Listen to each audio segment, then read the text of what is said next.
सर्वप्रथम आपणा सर्वांना संघटन सृजन अभियान बद्दल मी 2 मिनिटं सांगू शकतो। काही गोष्टी सांगायच्या आहेत। संघटन सृजन अभियान अंतर्गत मी सुद्धा नाशिक जिल्ह्याची निरीक्षक म्हणून हे काम पाहिलेलं आहे। संघटन सृजन अभियान हे मूळतः संघटनेतून, जनभावनेतून, लोकांचं मत जाणून, कार्यकर्त्यांचं मत जाणून, समाजातील विविध घटकांचं मत जाणून मग ते त्यातून आलेले जे नेतृत्व आहे त्याची एक यादी केली जाते। संघटन सृजन अभियान अंतर्गत AICC वरनं काही निरीक्षक नेमले जातात। निरीक्षकांचं या ठिकाणी पनवेल आणि रायगड या ठिकाणी जवळजवळ तब्बल 12 दिवसांचं वास्तव्य होतं। त्यातले 4 दिवस डॉक्टर रागिणी नायक मॅडम 5 दिवस आणि 4 दिवस पनवेल येथे त्या उपस्थित होत्या। पनवेल ते रायगड अशा संपूर्ण भागामध्ये त्यांनी विविध कार्यकर्त्यांशी, पक्षातील कार्यकर्ते, सामाजिक घटक, इतर NGO सेल आणि त्यांच्या सर्वे सेलनुसार त्यांनी 15 दिवस जो काही सर्वे केला त्यांच्या माध्यमातून तो सर्वे AICC कडे जात असतो। संघटन सृजन अभियान हे देशभरामध्ये, फक्त महाराष्ट्रात नाही तर देशभरामध्ये ती राबवलेली एक अभियान आहे। त्याचं मूळ उद्दिष्ट असं आहे की वरून कोणाचा तरी वशिला जावा, कोणीतरी मंत्र्याने वशिला द्यावा, कोणीतरी वरती जाऊन आमिष द्यावं, कोणीतरी पैसे द्यावे, कोणीतरी भाजपचे पैसे घेऊन काँग्रेसला द्यावे आणि जिल्हाध्यक्ष पद मिळवावं, अशा पद्धतीला खंडन पाडण्यासाठी राहुलजी गांधींनी संघटन सृजन अभियान हे देशभरामध्ये राबवायचं ठरवलं। महाराष्ट्राच्या आधी तीन स्टेटमध्ये हे संघटन सृजन अभियान राबवलं गेलं आणि त्याचा रिझल्ट आज सकारात्मक आहे। आज महाराष्ट्राचं नेतृत्व हर्षवर्धन सकपाळ दादा करत आहेत। ते सुद्धा संघटनेतनं वर आलेले आहेत। आज गांधी विचार पुढे घेऊन जात असताना, सर्वोदय विचार पुढे घेऊन जात असताना तळागाळातील लोकांचा विचार, जनभावना आणि त्यांचं मत जाणून घेणं हे काँग्रेस पक्षाचं प्राधान्याचं मत आहे आणि अशा प्राधान्यातून संघटन सृजन अभियानाची सुरुवात झाली। महाराष्ट्रामध्ये जवळजवळ 20 ते 22 दिवस 72 जिल्ह्यांमध्ये संघटन सृजन अभियान करण्यात आलं। त्या ठिकाणी आपल्या सर्वांच्या परिचित असलेला आपला रायगड, या रायगडला पूर्वी एक रायगड जिल्हा म्हणून एक संबोधित केलं जात होतं। माझे वडील दिवंगत कामगार नेते श्याम म्हात्रे साहेब यांनी देखील ते पद भूषवलं होतं। त्यावेळी अंतुले साहेबांच्या, मला अभिमान वाटतो की त्यावेळी अंतुले साहेबांच्या नेतृत्वाखाली, अल्पसंख्याक नेतृत्वाखाली OBCचं नेतृत्व करण्याची संधी माझ्या वडिलांना मिळाली आणि तेच बाळकडू आम्ही घेतलं आणि त्या काळापासून रायगड जिल्हा हा एकत्रित होता। परंतु आपली लोकसंख्या आणि आवाका पाहता त्या काही वर्षांपूर्वी आमचे आदरणीय मार्गदर्शक नेते RC भाई यांच्या नेतृत्वामध्ये त्यांच्याकडे पनवेल जिल्हा सुपूर्द करण्यात आला आणि दिवंगत नेते आमचे माणिकराव जगताप साहेब त्यांच्याकडे उर्वरित रायगड सुपूर्द करण्यात आला। त्यानंतर त्यांच्या निधनानंतर आमचे आदरणीय नेते महेंद्र शेठ घरत यांच्याकडे रायगड जिल्हा सुपूर्द करण्यात आला आणि पनवेलचं नेतृत्व हे अभिजित पाटील आणि त्यानंतर माझे बंधू सुदाम दादा यांच्याकडे ते सुपूर्द करण्यात आलं आणि अशा पद्धतीमध्ये आज रायगड जिल्ह्याचा देखील आवाका पाहता त्यामध्ये 2 भाग करण्यात आले, दक्षिण आणि उत्तर। आणि अशा पद्धतीमध्ये ज्यावेळी रायगड जिल्ह्याचं संघटन सृजन अभियानाचं असेसमेंट करण्यात आलं त्यावेळी त्यांना एकत्रित असा AICC कडनं एकच प्रभारी देण्यात आला, कारण का रायगड हा एक आहे। आजही पनवेलचं जिल्हा कार्यालय रायगड म्हणून संबोधित करण्यात येतं आणि अशा वेळेला पनवेल असो, उत्तर रायगड असो अथवा दक्षिण रायगड असो, संपूर्ण भागातील कार्यकर्ते मंडळी आणि सर्व सामाजिक स्तरातील विविध लोकांचं मत जाणून घेतलं गेलेलं आहे, ऑन रेकॉर्ड घेतलेलं आहे, प्रत्येक गोष्ट ऑनलाईन आहे आणि अशा अभियानांमध्ये प्रोसेसमध्ये अनेक नावं आली होती। प्रत्येक भागासाठी 6 नावं प्रस्तावित करण्यात आली। आपल्या सर्वांच्या माहितीसाठी सांगू इच्छिते, आज तिन्ही जिल्ह्यांमध्ये जेव्हा नाव जात असतं त्यावेळी त्याला विविध स्तर आहेत। OBCचा गट आहे, महिलांचा आहे, युवकांचा आहे, माझे अनुभवाचा आहे, असे विविध अल्पसंख्याकांचा आहे। अशा 6 विभागवारांमध्ये ती नावं देण्यात आली होती। तसेच रायगड आणि पनवेलसाठी सुद्धा 6 नावांचा प्रस्ताव गेला होता। आपल्या सर्वांचं, पत्रकार बंधूंचं, माझ्या सामाजिक ज्या आतापर्यंत चळवळीतली मुलगी आहे, मी कामगार क्षेत्रात काम केलेली मुलगी आहे, मी शेतकऱ्यांसाठी लढा देणारी मुलगी आहे, मी प्रकल्पग्रस्तांसाठी लढा देणारी मुलगी आहे। आज अलिबाग मधल्या शेतकऱ्यांचा असो, मच्छीमारांचा असो, पेण मधल्या कामगारांचा असो, रसायनी पट्ट्यातला असो, खोपोली पट्ट्यातला असो, आपल्या सर्वांना माहिती आहे की नेरळ माथेरानपर्यंत तर उत्तर नव्हे तर मी तेलंगणापर्यंत जाऊन कामगारांचं नेतृत्व करते आणि अशा धर्तीवरती रायगडच्या तिन्ही जिल्ह्यांमध्ये लोकांकडनं जनभावनेतून माझं नाव त्या ठिकाणी घेण्यात आलं.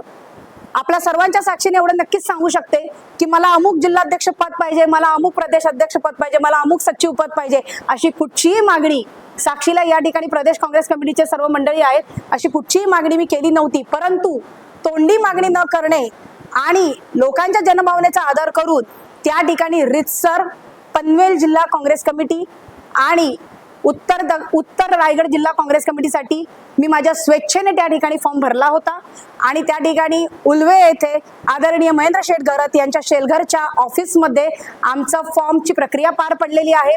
त्या ठिकाणी सर्व आमचे पनवेल उरणचे कार्यकर्ते एकत्रित होते आणि आम्ही त्या ठिकाणी डॉक्टर रागिणी नाईक मॅडमला माझे 2 फॉर्म मी त्यांना दिले होते, कारण का दक्षिणची सुद्धा प्रचंड मागणी होती माझ्यासाठी. परंतु दक्षिण हा माझ्यासाठी अंतर खूप असल्यामुळे मी प्राधान्य पनवेल आणि उत्तर जिल्ह्याला दिलं आणि माझे 2 फॉर्म अधिकृतरित्या AICC कडे सुपूर्द केले.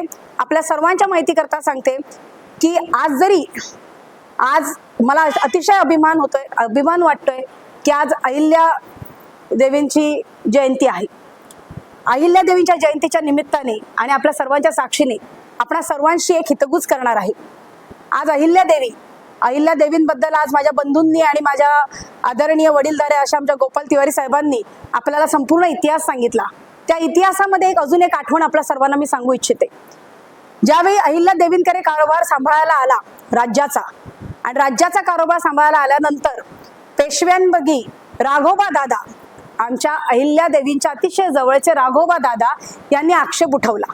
त्यांनी महसूल मागितला, त्यांनी कर मागितला, राज्याचा कंट्रोल मागितला आणि अशा वेळी अहिल्या देवींनी ज्यांचा आदर्श घेऊन आमच्यासारख्या अनेक अहिल्या देवी समाजामध्ये ज्यावेळी वावरत असतात त्या अहिल्या देवींनी असं सांगितलं की माझ्या राज्याच्या आड जर कोण येत असेल, त्याच्यावर जर कोण करडी नजर ठेवत असेल तर मी तलवार घेऊन उभी राहील.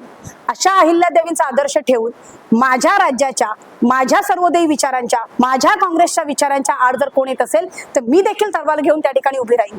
आणि अशा वेळेला असा विचार घेऊन जात असताना एक OBC महिला म्हणून, एक तरुण वर्ग म्हणून, एक या ठिकाणी सर्व स्तरामध्ये काम करत असल्याचा माझा अनुभव, तसेच माझ्या वडील गेल्यानंतर मी अनेक पदांवर माझं कार्य केलंय. मी रायगड जिल्ह्याची महिला उपाध्यक्ष राहिलेली आहे, मी पनवेल जिल्ह्याची महिला जिल्हाध्यक्ष राहिलेली आहे, मी पनवेल जिल्ह्याचं सुदाम पाटील साहेबांच्या नेतृत्वाखाली आणि अभिजित पाटील साहेबांच्या नेतृत्वाखाली कार्याध्यक्ष म्हणून पद भूषवलेलं आहे.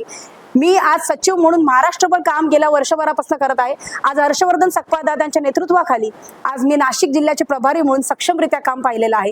पक्षाने जी जबाबदारी ज्या वेळेला दिली ती प्रामाणिकपणे आणि इमानी इतबारेप्रमाणे मी पार पाडत होती. आणि अशा वेळेला मला अहिल्याबाईंची आठवण येते. आज मला अभिमान वाटतोय की त्यांच्या जयंतीच्या निमित्ताने मी तुमच्याशी संवाद साधते.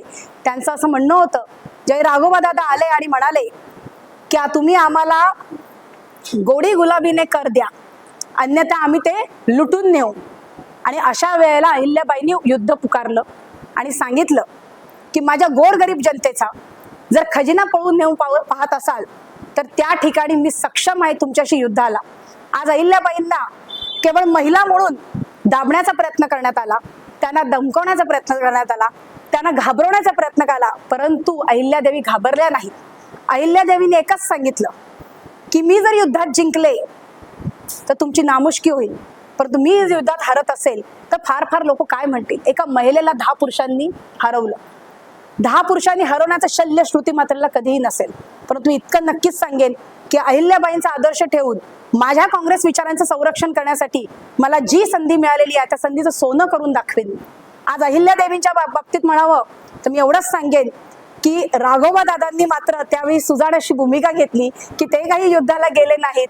त्यांनी सांगितलं, त्यांनी अहिल्याबाईंचं स्वागत केलं आणि सांगितलं या तुमचा आम्ही आदर सत्कार करतो. आणि राघोबा दादांना मात्र लवकरच उपरती आली. समाजामध्ये माझ्यासारख्या अहिल्याबाई बऱ्याच आहेत, अहिल्यादेवी बऱ्याच आहेत आणि त्या समाजात जात असताना त्यांच्या वाटेला अनेक राघोबा दादा येणार आहेत. माझ्या वाट्याला आलेले जेवढे काही राघोबा दादा असतील त्यांना सुद्धा माझी विनंतीपूर्वक अशी विनंती राहील की तुमच्या या भगिनीला एक महिला म्हणून न पाहता तुमच्यातली एक म्हणून स्त्री पुरुष समानता या दृष्टिकोनातनं पाहून पनवेल जिल्ह्याचं नेतृत्व करण्याची तुम्ही संधी द्याल, मला निश्चित रूपाने आहे. कारण का माझे ते बंधूच आहेत. मी त्यांचे आरोप प्रत्यारोप पाहिले, परंतु मला निश्चित खात्री आहे माझ्या बंधूंचा बोलवता धनी कोणी दुसराच आहे. आणि मला निश्चित खात्री आहे दिशाभूल होत असते, माणूस वाट सरत असतो, परंतु बहिणीचं कर्तव्य असतं की आपल्या भरकटलेल्या भावाला आपल्या मुख्य प्रवाहात आणणं. ते काही कोणी माझे दुश्मन नाहीत, त्यांच्यासोबत मी आज रोज काम केलेलं आहे.